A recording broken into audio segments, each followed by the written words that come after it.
नमस्कार, good evening. स्वागत है आप सबका। मैं पुनीत पाठक और आप देख रहे हैं खबरों का महाबुलेटिन न्यूज डिकोड, जहां आपको मिलती है खबर A to Z, खबरों की तह तक पहुंचते हैं। शुरुआत करते हैं आज के न्यूज डिकोड की।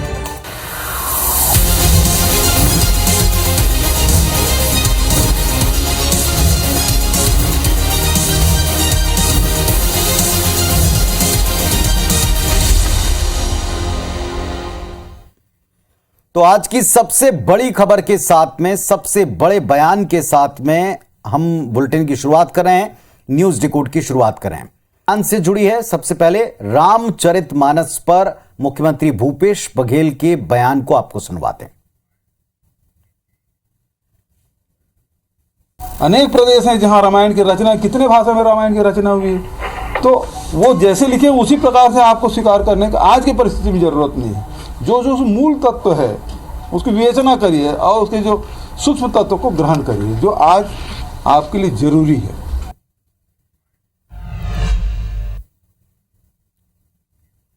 ये बयान, इससे जुड़ा एक अंश वायरल हुआ। अब सीएम भूपेश के वायरल वीडियो पर पूर्व मंत्री बृजमोहन अग्रवाल की प्रतिक्रिया को भी सुनिए।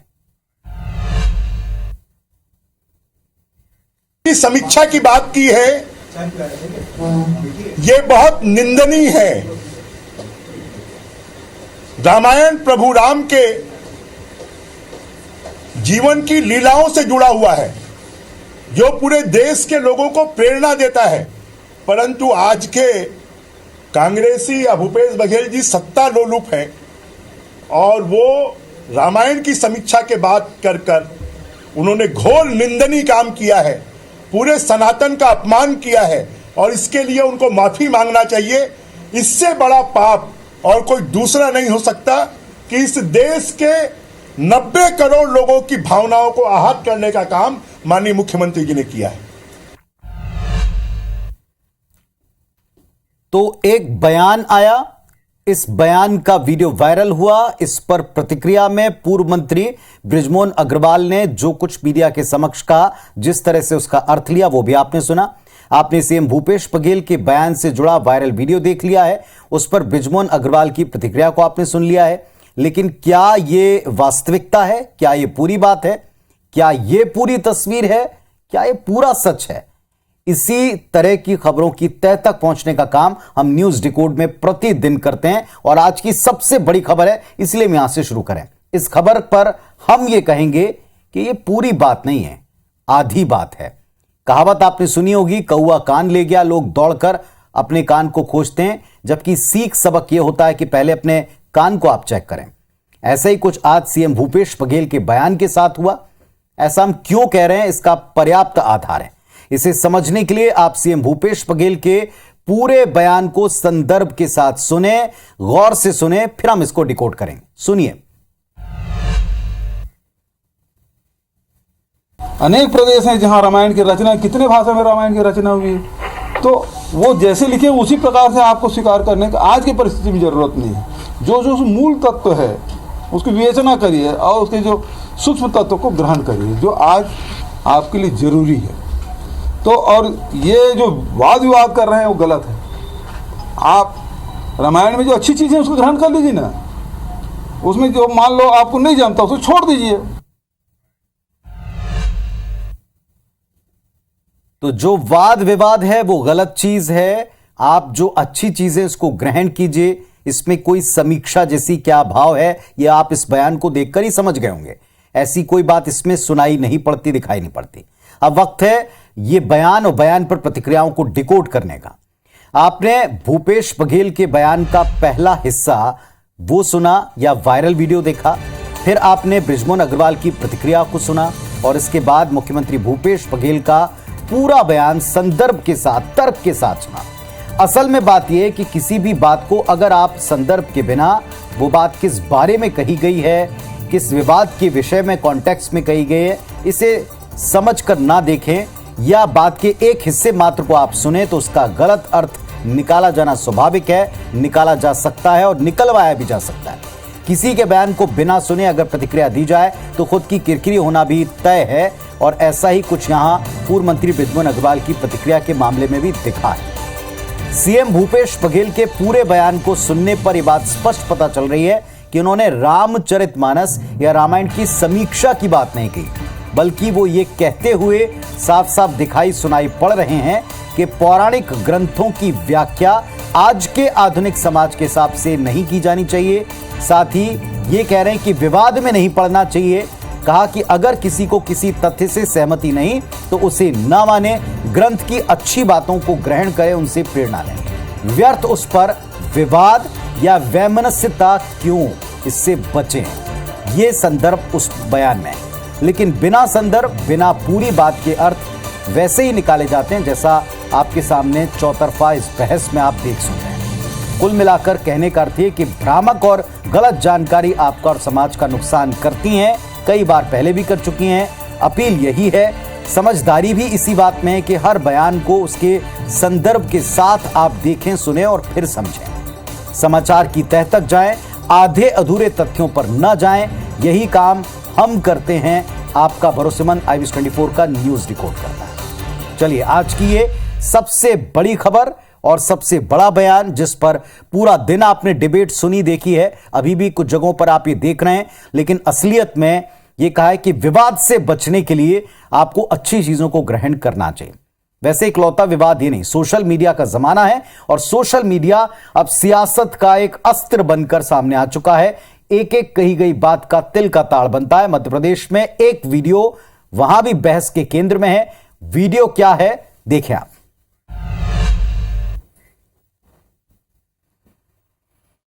स्वयं सावरकर की जी के बारे में बड़ा कहा जाता है आप भाजपा में। उनकी खुद की किताब में उन्होंने लिखा है, हिंदू धर्म का कोई हिंदुत्व के साथ कोई संबंध नहीं है, उन्होंने लिखा है। उनकी किताब में साफ लिखा है कि हिंदू धर्म का हिंदुत्व से कोई नाता नहीं है। और ये भी लिखा है कि गाय जो है ऐसा पशु है जो खुद के बल में लोड़ लेती है, वो कहां से हमारी माता हो सकती है। और उसका गौमांस खाना में कोई खराबी नहीं है, ये सावरकर जी ने खुद ने कहा है, जो आजकल भाजपा और संघ के खास विचारक है। ये मालूम है कि नहीं मालूम? दिग्विजय सिंह के इस वीडियो पर जमकर हंगामा मचा है। कांग्रेस इस वीडियो को फेक बता रही है। इसके साथ ही कांग्रेस ने वीडियो शेयर करने वाले बीजेपी नेता हितेश वाजपेयी के खिलाफ पुलिस में शिकायत भी दर्ज कराई है। जिस तरह से कूट रचित दस्तावेजों के माध्यम से हितेश वाजपेयी अपनी बात रख रहे हैं, ये अपराध है और ऐसे जघन्य अपराधी के ऊपर कार्रवाई होना चाहिए। वो कांग्रेस पार्टी को गाय विरोधी एवं हिंदू विरोधी होने का प्रयास किया गया। उसके विरोध में आज हम तुगोनी थाना क्षेत्र में मेरे नाम से एक शिकायत दर्ज करने आए हैं कि डॉक्टर हितेश वाजपेयी और पंजाब केसरी के ऊपर FIR दर्ज हो विभिन्न धाराओं के माध्यम से। वहीं इस वीडियो को लेकर बीजेपी बैकफुट पर दिख रही है। खरगोन में दंगे हुए थे तो उन्हें किसी और प्रदेश का एक ट्वीट किया था दिग्विजय सिंह जी, और ये जो झूठ फैलाने का काम है, आरोप लगाने का काम है, फर्जीवाड़ा करने का काम है, ये कांग्रेस अपने नेताओं से पूछे और खुद से करे कि ये इस तरह के क्यों ट्वीट करते हैं। कुल मिलाकर MP में धर्म और गाय के नाम पर राजनीति हो रही है। देखना होगा किसका फायदा किसे ज्यादा होता है। तो पूरी खबर आप देख चुके हैं, इस पर बहस डिबेट आप IBS24 पर भी देख चुके हैं। मसला दिग्विजय सिंह से जुड़ा है, इसलिए अहम हो जाता है। अब जरा इस मसले को डिकोड कर लें हम। पहली खबर की तरह इस खबर में भी संदर्भ को हटाकर वीडियो को पोस्ट करने का मामला ही दिखा है। दिग्विजय सिंह ने खुद ट्वीट करके डॉक्टर हितेश वाजपेयी भारतीय जनता पार्टी के सीनियर प्रवक्ता हैं, इनके पोस्ट का पोस्टमार्टम किया। दिग्विजय सिंह ने जो ट्वीट किया उससे तस्वीर पूरी तरह स्पष्ट करने का प्रयास उनका है। दिग्विजय सिंह एक कार्यक्रम के मंच पर थे जिसमें वो हिंदुत्व और हिंदू के बारे में एक भाषण दे रहे थे। इस दौरान उन्होंने वीर सावरकर की एक पुस्तक का जिक्र करते हुए उस पुस्तक के अंश को विस्तार से मंच पर सुनाया, बताया और पूछा क्या आपको ये फैक्ट, आपको ये सच पता है कि नहीं। मंच पर उसी बयान का हिस्सा डॉक्टर हितेश वाजपेयी ने ट्वीट किया, उस पर सवाल उठाया, जबकि दिग्विजय सिंह ने डंके की चोट पर अपने भाषण का संदर्भ बताते हुए एक कंप्लीट बयान देकर ट्वीट करके इस पर स्पष्टीकरण देने का प्रयास किया। कुल जमा बात यह कि पूरा मामला इंटेंशनली दिग्विजय सिंह को टारगेट करने, बदनाम करने और उनके बहाने कांग्रेस पार्टी को कटघरे में खड़ा करने का दिखाई पड़ा है। और कांग्रेस ने इसका पुरजोर न केवल खंडन किया बल्कि इस पर कई थानों में पहुंचकर शिकायत की है, एफआईआर की मांग उन पर की है। इस पर आपने डिबेट में बीजेपी की सफाई भी सुनी है और स्वयं डॉक्टर हितेश वाजपेयी को भी देखा सुना है। उन्होंने अपनी तरफ से अपनी बात रखी। अब छत्तीसगढ़ के ऊपर आते हैं, जहां मुख्यमंत्री भूपेश बघेल और पूर्व सीएम रमन सिंह एक बार फिर आमने सामने हैं कुछ सवालों को लेकर। आज का मुद्दा टिकट को लेकर था। पूरा माजरा दिन भर का आप रिपोर्ट में समझिए। चुनाव इस साल होने वाले हैं, अभी करीब 6 महीने का वक्त है, लेकिन कांग्रेस बीजेपी दोनों ही चुनावी मोड में आ गए हैं। कांग्रेस बीजेपी के बीच आरक्षण और बजट को लेकर सभी मुद्दों पर रोज बहस होती है। इसके अलावा जिस बात को लेकर रमन सिंह और भूपेश बघेल आमने सामने होते हैं वो है टिकट का मुद्दा। रमन सिंह ने कांग्रेस विधायकों के टिकट कटने का मसला उठाया था। भूपेश बघेल को अपने कांग्रेस की चिंता करनी चाहिए। विधायक लोग चुनाव लड़ने से भाग रहे हैं। 1 नहीं, 2 नहीं, 3 नहीं, 5 विधायकों ने कह दिया कि अब हम चुनाव लड़ने लायक नहीं है इस सरकार में। तो रमन सिंह ने कांग्रेस विधायकों, कांग्रेस की टिकट वितरण की नीति पर सवाल उठाए और हमेशा की तरह रमन सिंह के खिलाफ मोर्चा संभाला सीएम भूपेश बघेल ने। सीएम भूपेश बघेल ने तल्ख लहजे में जवाब दिया। तो अपनी टिकट की चिंता करे रमन सिंह जी। मुख्यमंत्री रहते अपने बेटे के तो लोकसभा टिकट दिला नहीं पाए, तो हमारी चिंता क्यों कर रहे हैं भाई? तो सीएम भूपेश का कहना है कि रमन सिंह को अपनी टिकट की चिंता करनी चाहिए। तो सवाल ये है कि सीएम भूपेश का ये कहना रमन सिंह को नसीहत है या उन पर कटाक्ष? तो साहब, टिकटों की चिंता, एक दूसरे के टिकटों की चिंता पहले भी कई बार हुई है। टिकटों को लेकर छीटाकशी, बयानबाजी, कटाक्ष, ये हमने पहले भी देखे हैं। और ये तो चुनावी साल है, घोर चुनावी साल 2023। तो क्या इसमें आप उम्मीद रखते हैं कि ऐसी छीटाकशी नहीं होगी? क्या आप उम्मीद रखते हैं कि इस पर स्पष्टीकरण से ये मामला थम जाएगा, इस पर ये सिलसिला चलता रहेगा? ये बात तय है। कुल मिलाकर बीजेपी कांग्रेस के बीच में टिकट के मुद्दे पर बयान आते हैं और आते रहेंगे। कितना दम इस मुद्दे में है, जरा इसको अब हम डिकोड कर लें। पहली बात यह कि टिकट वितरण हर दल के लिए सबसे महत्वपूर्ण होता है।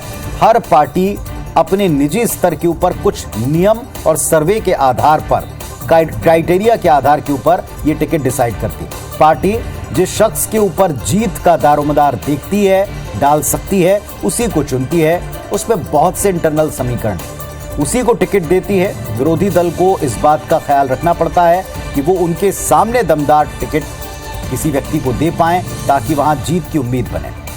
वैसे तो कांग्रेस बीजेपी के बीच इस मुद्दे पर बहस नहीं होनी चाहिए किसी भी दल में, क्योंकि अपने अपने इंटरनल मामले, लेकिन होती ये भी अटल सत्य है। सवाल ये कि ये हो क्यों रही है? दोनों दल टिकट के बहाने एक दूसरे पर एक मनोवैज्ञानिक दबाव अभी से बनाना चाहते हैं और ये बड़ी पुरानी रस्म है, बड़ा पुराना टैक्टिस है, तरीका है। दूसरी वजह इसमें दिखती, सभी नेताओं को वार पलटवार करने के लिए एक विषय चाहिए और इससे बेहतर और चुभने वाला विषय कोई होता नहीं। और यही यहां भी हो रहा है। छत्तीसगढ़ में मुद्दों की कोई कमी है ऐसा कतई नहीं।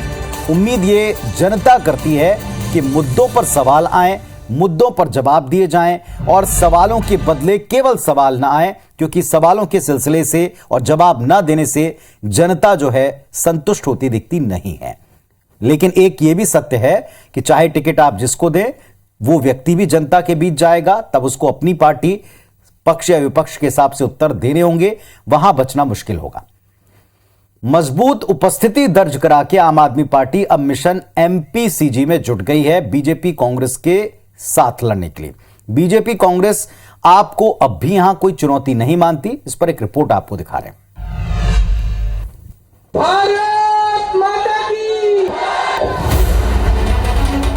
तस्वीरें छत्तीसगढ़ की रायगढ़ जिले की हैं, जहां चुनाव से पहले आम आदमी पार्टी ने जंगी रैली कर शक्ति प्रदर्शन किया।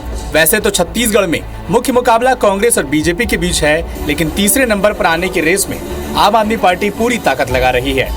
दूसरी ओर एमपी की 230 सीटों पर चुनाव लड़ने की तैयारी कर चुकी आम आदमी पार्टी ने प्रदेश कार्यकारिणी भंग कर दी है। हालांकि पार्टी बीजेपी और कांग्रेस को कड़ी टक्कर देने की तैयारी में है।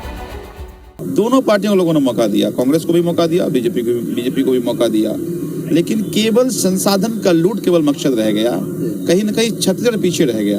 आज जनता ठगी हुई महसूस कर रही है और यही कारण है कि आम आदमी पार्टी को एक विकल्प के तौर पर जनता मान रही है। आज भी देखिएगा दूर दूर से महिलाएं, नौजवान आ रहे हैं। बीजेपी और कांग्रेस के जैसे भी हालात हैं और जिस तरह के लोग वहाँ हैं, उनके बारे में भी जानकारी जुटाएंगे और ये सब जानकारी जुटाने के बाद कार्यकारिणी का पुनर्गठन होगा।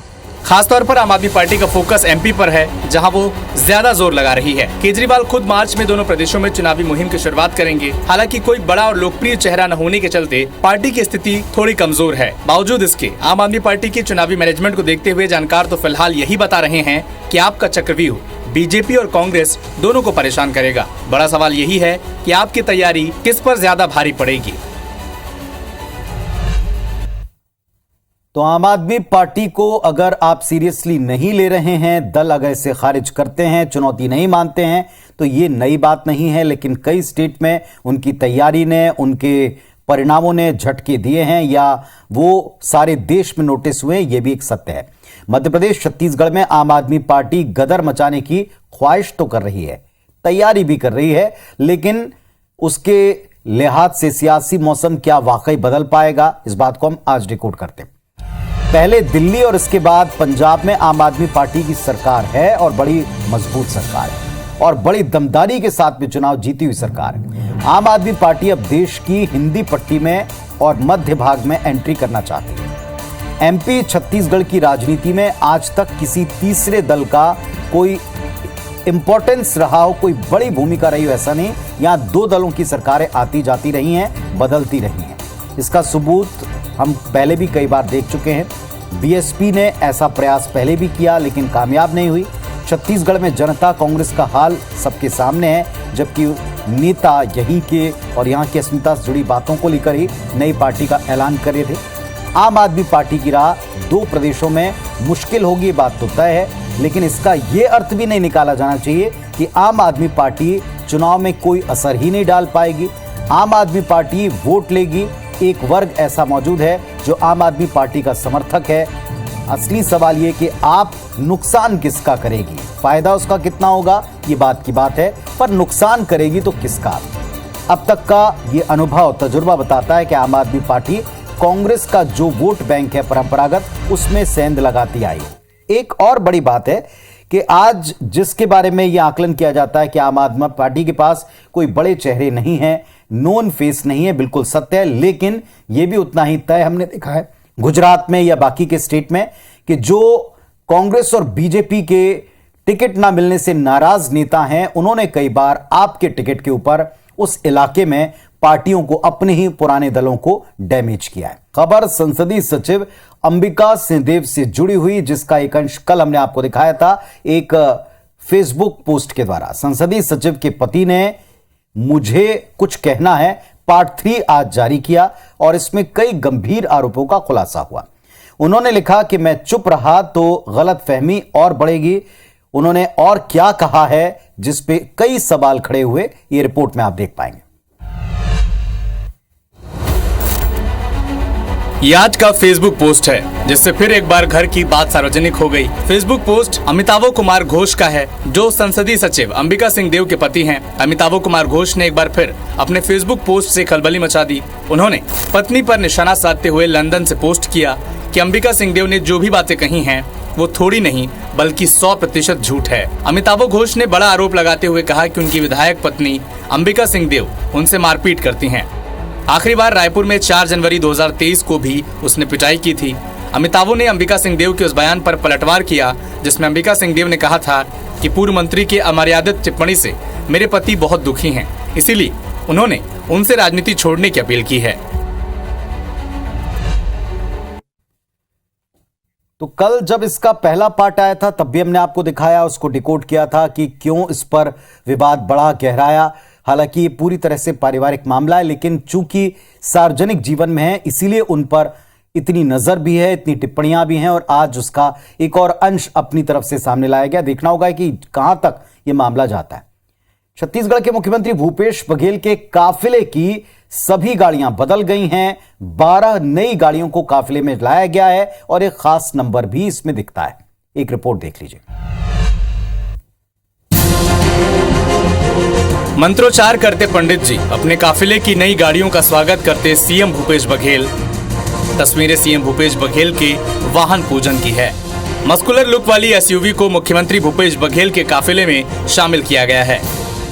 तकरीबन 12 नई गाड़ियां खास तौर पर मुख्यमंत्री के लिए मंगवाई गई हैं। अब इन्हीं पर मुख्यमंत्री और उनकी सुरक्षा टीम सवार होगी। शुक्रवार को मुख्यमंत्री जब रायपुर से कांकेर रवाना होने के लिए पुलिस ग्राउंड स्थित हेलीपैड पहुंचे तो ये नई गाड़ियां नजर आईं। मुख्यमंत्री के लिए खासतौर पर मंगवाई गई हर एक SUV की कीमत 20 लाख से ज्यादा है। इनमें से कुछ को बुलेट प्रूफ सिस्टम से भी लैस किया गया है। मुख्यमंत्री की सुरक्षा को ध्यान में रखते हुए इन गाड़ियों को पंजाब में खास तौर पर कस्टमाइज करवाया गया है, जिनमें navigation system, alert system, communication के इक्विपमेंट लगाए गए हैं। ये सभी गाड़ियां टोयोटा ब्रांड की हैं।